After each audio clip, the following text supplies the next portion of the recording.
They stormed the beaches of Normandy and fought at Iwo Jima. But on this day, more than 82 veterans stormed Port Columbus just before dawn on the last Saturday in May to take on another battle.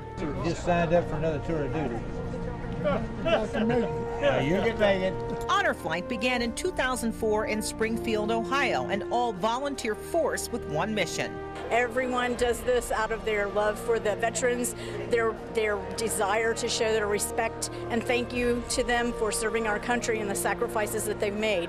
Veterans signed in, had their picture taken, and assigned their guardian for the day, the person responsible for their care from sunup to sundown. They come, they escort the veterans, they come to training, they know about the memorials that they're seeing so they can explain everything to the veteran. They're just phenomenal. After a quick 43-minute flight, a surprise for these brave men as they deplaned at Baltimore Washington International Airport.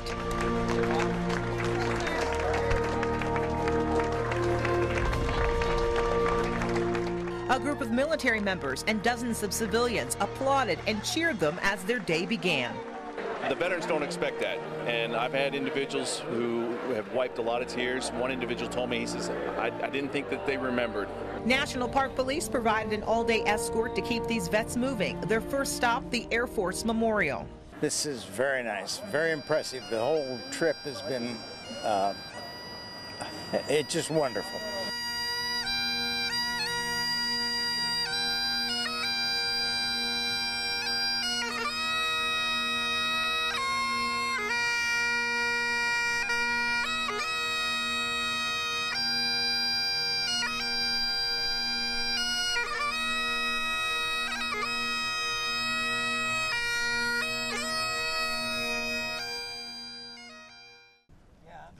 Then a visit at the Tomb of the Unknowns.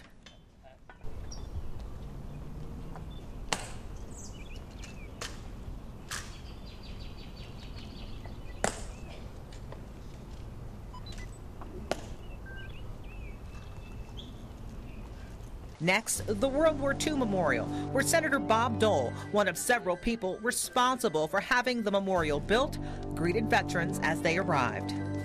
Thank you. During this stop, a flag ceremony for Purple Heart recipient Ben Hill. Hill fought on Okinawa and Iwo Jima. I tell you, it's the most wonderful thing that could happen to a veteran, I do believe. The last stop for these veterans, the Korean War Memorial and the Vietnam Wall. What were we fighting for at that time, really? I mean, we really, you think of World War II and all that, there was a specific goal in mind. I mean, but over there, I just felt, well, what are we really accomplishing? Places many of these brave men would not have seen without the thousands of dollars donated to Honor Flight Columbus. And our trip right now costs us just about $53,000 per trip.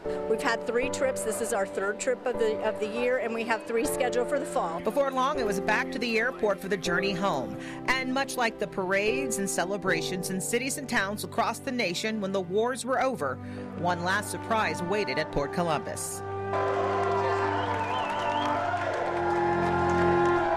Hundreds of people, family, and friends giving them the respect and gratitude they deserve. God bless America, my home, sweet home. Candace Lee, NBC4.